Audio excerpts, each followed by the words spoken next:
Good morning, and or good evening, depending on where you're watching from. And welcome to Swahili Sunday. It's a great Sunday. The sun is out. It's cool outside. I'm gonna share the Swahili word of the day. I've been forgetting to do that, but pumzika is the Swahili word of the day. It means rest, rest, and I am resting today. I actually was resting on Friday. I have been doing so many pop-ups for baskets and beads, and I'm a bit in need of rest. Let's say I'm not going to claim that I'm tired because it seems the more that I say that, the more tired I get. So you have to watch your words. But I am in need of rest, Pumzika, because I did an event yesterday that was not good. It was there was no traffic whatsoever, and it's hard to go and pack up the car, drive there, unload, set up, put out all the product, sit there for 4 hours with nobody coming, then load it all back up, and then come home and unload. And that takes a lot. My back's always sore. The next day, my back's a little sore right now. I need to visit the chiropractor this week and get an adjustment. But I'm taking some time to rest today. Indigo's been with my son and her buddy Gracie since Thursday. They took her Thursday after Thanksgiving, so I was grateful to have some rest. But I'm not going out walking because Indigo makes me walk. But I there's just some time that you need rest, and we're going to have a planning session. I have on my calendar a spa day for December 11th because that the 10th is supposed to be my last event. I've reserved the 17th and 18th as some me time and not doing any events that weekend before Christmas. And I'll probably stop by Fairtrade Long Beach during the day, but I have something that evening. I'm going to the boat parade at the American Legion, Post 291. And so I won't be there in the evening, but I'll be there during the day. And hopefully, maybe some people will stop by. But I'm not going to be doing any more pop ups after December 10th. I have two next weekend. One at the Orange County SCORE Women in Business event. If you're in Orange County, you can do that. And hey, Joe, what's shaking? Good to see you. And then I Saturday is at another event I'm waiting to get the information on. And then Sunday I was going to go back to the event that I did yesterday, but I'm not going to go back there because I it's just too much work for I had one sale and then a friend stopped by and bought something as well. So it was not a good use of time, but I did get to go hang out with friends after, and then I came home and I was so tired I went to sleep. So uh, now I'm resting, and then I'm going to be watching church online in a little bit, and then I'm going to go get Indigo. But I'm taking some time to rest. An announcement about the soiree: we've had to postpone the soiree due to a problem with the venue that we just discovered a couple of days ago. It's not enough time to find another space to do it in, another space big enough, and that just another space to do that in. So we're going to postpone that until February. I will be at another event on the 3rd. I will post that in case you want to come to that, but I need I already posted it on the event that the event's been postponed, and I'm sharing it here, and then I'll share it on, if I took down the banner off of my profile, and I've left the event up in case somebody saw it and had there's been some people who've registered, so we're letting them know that the event's been postponed due to unforeseen circumstances. Sometimes those things happen, and you have to make that decision. Okay, do we go on with it, or do we move it somewhere else, or uh, do it in a smaller place, or what? So there wasn't enough time to really locate another spot, and uh, because of the way we did it, Friday would be a setup day and Saturday would be the event. So it's unless I really wanted to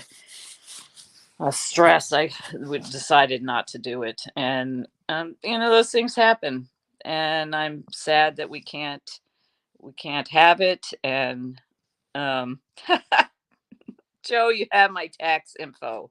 I've given everything current. Oh, you're funny. Let's negotiate. Anyway, so those things sometimes happen, and I made a decision that was best for the situation. It was no use scrambling to because the event was going to be in Costa Mesa, and people were planning on going there. So, eh, it's unfortunate, but it'll be good. We'll have it in February. We have to pick the date in February, and we'll let everybody know. We're going to do these every quarter anyway. And we're going to do the same thing that we were going to do here. It'll be an evening event. Maybe it'll be the weekend of the 11th or the first weekend. We're not sure. But it will be in February, and we'll let you know when that is so you can plan for that. And that'll be good. We'll enjoy that. So yes, if you're going to be in the area of Long Beach, stop by Fair Trade Long Beach.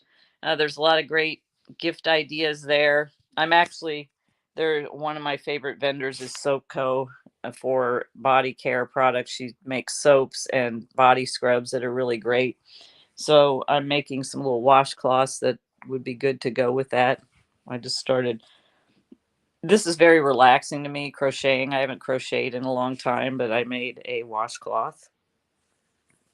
I'm thinking if I might do these as a fundraiser for the trip to Kenya. Speaking of which, next year is just around the corner, 2023, and I'm already planning for the trip to Kenya. I've had a lot of people who are interested in going on that trip. I'm going to open it up. We already have our schedule set, what we're going to do, and I'm happy to bring people with me. I've had a lot of people say they want to go. So we're going to start having calls and updates about that, about what you need to do, maybe how to raise funds if you don't have the funds handy. That's how I went the first few times. And I still raise funds for the trip, but I raise funds for the things we're going to do. Like, for instance, we're going to do a medical clinic there, and we need transportation up to Mount Elgon, and we're going to do another women's conference in another area of Kenya and take our ladies. And so we need transportation for that. And then various things that we will give to people along the way, like food packs and such, and maybe an outing for the ladies again. So I'm raising funds for those type of things. My travel um, is covered. I cover my own travel. Um, if I can get a sponsor for that, that would be great because the travel is very expensive. But I mainly raise funds to begin with to cover the cost of the things we're going to do when I'm there. Um, and to make sure that the ladies are taken care of as well. And then we're going to be the farm is starting in January. The ladies up in Mount Elgon are going to start planting, which is very cool.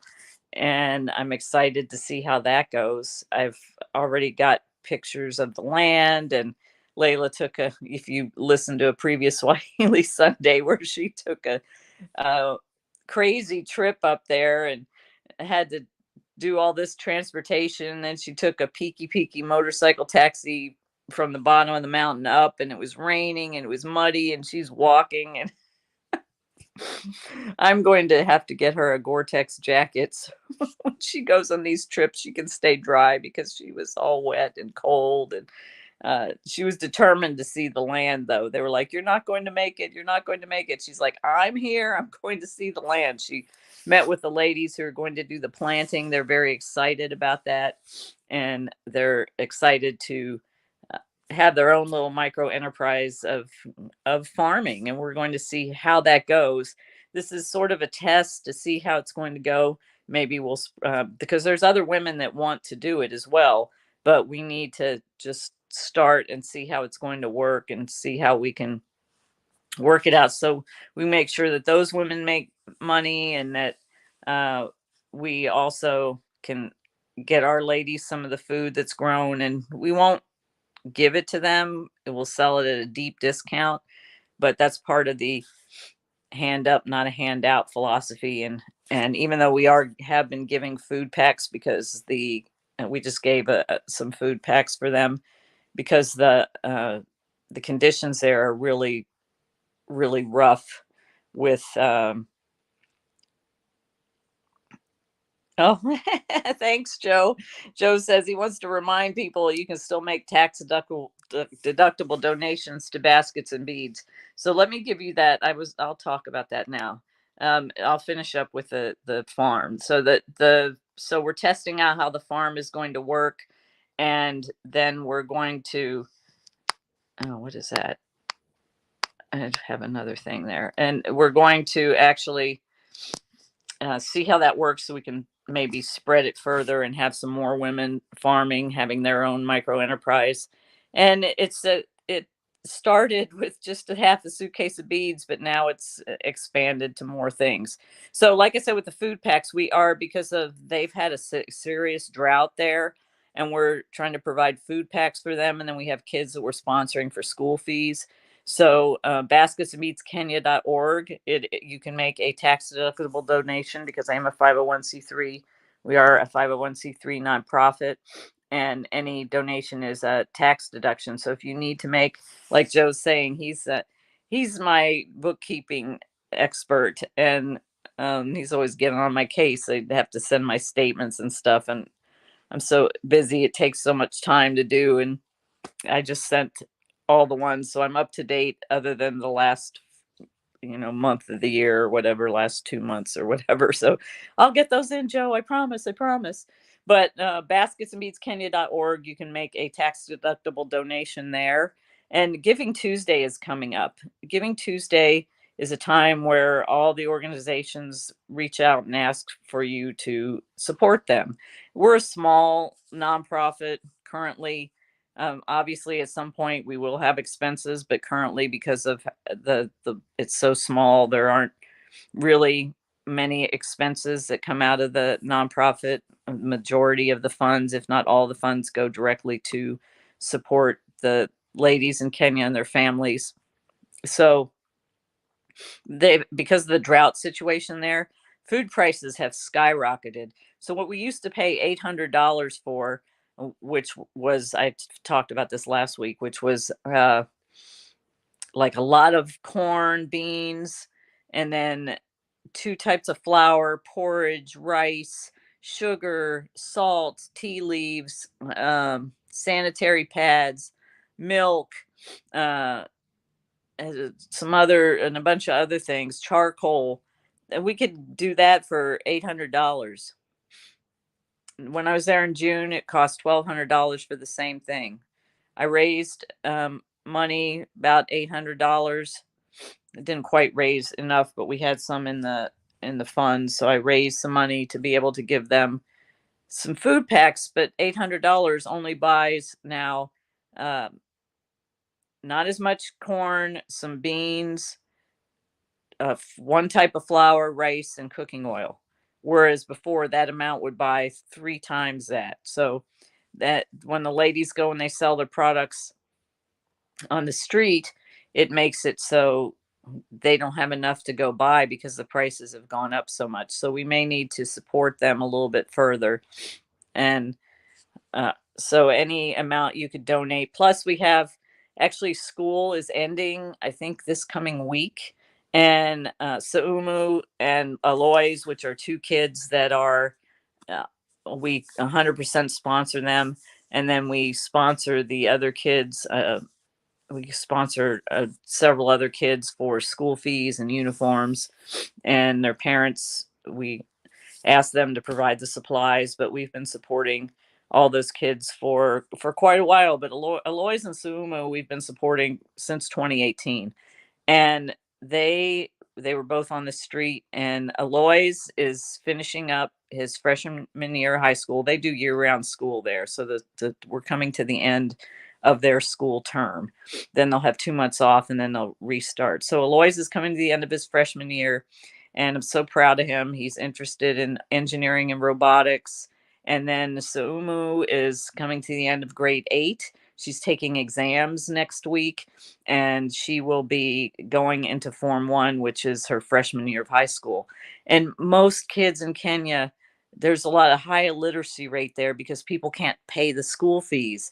And the fact that these kids have an opportunity to go to school and get educated, that's the slogan for Baskets and Beads Kenya used to be empowering women, saving children, but there's a negative connotation about the word saving here. And so we changed it to educating children. So empowering women, educating children are if you can educate the next generation of kids and give them an opportunity to get educated, no telling what they can do. So for instance, Aloys is interested in engineering. With an engineer's brain, with that kind of mind, he can develop, who knows what he can do. And I'm so committed to making sure that he has that opportunity to go through high school and then go on to college and get, no telling. No, he may, maybe he'll invent something that'll change the way things are grown, or maybe he'll invent something that transports water. Who knows what is in his mind and what God has for him to actually create. So I'm just excited about that. So any amount you donate will either go to food packs, school fees, school uniforms, school supplies. That's what the funding goes to specifically. And if you want to specify this goes to a food pack, there's a place on a drop down menu, or this goes to school fees. We make sure that those funds get used for that. But those are the things that we fund right now. Our bigger dream is to fund some land and build some housing for the ladies in the Kipsongo slum, because the government's already said that they're going to tear that down, and they're fighting it. And it's been there since the 70s. And basically, if they tear it down, just be like, well, find a place to go. And they're from the Lodwa area, which there's a refugee camp there. So, is that their future? I don't want that to be their future. They're way too talented to end up there. So I just really have a heart to help them. Recently, every now and then somebody makes a nasty comment about me, culturally appropriating or profiting, or negative stuff about that. And you have to let that stuff roll off. And it's tough because it's like, okay, think about it. All right, I'm a white woman doing stuff for women in Africa, and on its face there's a lot of people that are doing things like that and taking advantage of people. But those women in Kenya know that I have their backs and I'm here to help them, and I love them, and I'm doing everything I can to make them a success. This isn't about me. Yeah, I'm the face of it over here, but it's about them and their products, and helping them create, being self-supporting by their own contributions, and being completely sustainable in business. That's my goal. That's my heart. That's what I want for them. I want them to be able to pay the fees to send their kids to school. I want their kids to have an opportunity at a better life. And that's why I'm doing all this backbreaking work with going to these pop-ups and selling product. And we're looking for a better way to make that happen in 2020. But moving forward, that's why I'm doing it. I'm doing it. God called me to this while I was over there, and I just brought back half a suitcase of beads to sell with my book when I was speaking, and it's turned into so much more than that, and so many more women and their families. So being able to support that is basically my life's mission, and I would love your support with that, whether it be financially or volunteering to help me at some of these pop-ups, or just getting the word out, sharing a post, sharing the website so people can buy. If you're in a local area that has a little boutique shop, maybe a fair trade store, or another shop that would, you might think that the products would be good in there, and the person who works at the store, make an introduction and introduce me to that person. Maybe they'll purchase something wholesale. If you're like, for instance, a local pet store that might carry the dog bandanas, or another store that might carry the aprons or the jewelry or the wooden spoons or anything that we make, purses, anything that that would be a help, an introduction, because I don't know everybody, but somebody else may know somebody in a store that might purchase some of the products and carry them in their store, and that helps to actually give the ladies more orders and more income. All right, that's about it for today. I'm going to go back now and do a little more pumzika, a little more rest, and take some time to chill out before I go get my crazy paws and bring her home. Although I think she probably won't be crazy paws because she's been scrapping with her buddy Graciela Marie, as I call her, Gracie, for um, several days. So she should sleep for a couple of days after that. All right, everybody. I hope you all have a great rest of your Thanksgiving weekend. We are now going into the final month of the year very soon, and take some time. I'll just say, take some time to be with your family and friends. Make some time for that. Don't get so busy that you don't take time to spend time with people you care about, people you love, because life's very short. I keep seeing on Facebook different people that I know passing away, and they didn't expect that that day would be their last day, or that you see them, you see a couple of posts, and then the next thing you know, you see a family member post, "I'm sorry to inform you, so and so is in hospice, so and so is passed." Um, yeah, tomorrow's never promised, and the regrets people have in their last days are that they didn't spend more time with family, not that they didn't do more busy work or buy more things or have more stuff, um, or d- do more of whatever. Which is why I went to the Dallas Cowboys Rams game with my son and his girlfriend. It was kind of, I paid a little more for the tickets so we could have a nicer spot to be in, and but it was worth it because that's a memory that'll live on in my heart and my mind, and because I love football. And by the way, Dallas Cowboys won on Thanksgiving, so um, that was great. But take that time. Tomorrow's not promised for any of us, and take the time to connect with your loved ones and tell them you love them, because you may not get to tomorrow, and then you'll regret that. So um, that's about it. I have a cat here beside me who's snoozing, sound asleep, and resting, and I'm going to go do the same. So you have a great rest of your day. Nakupenda.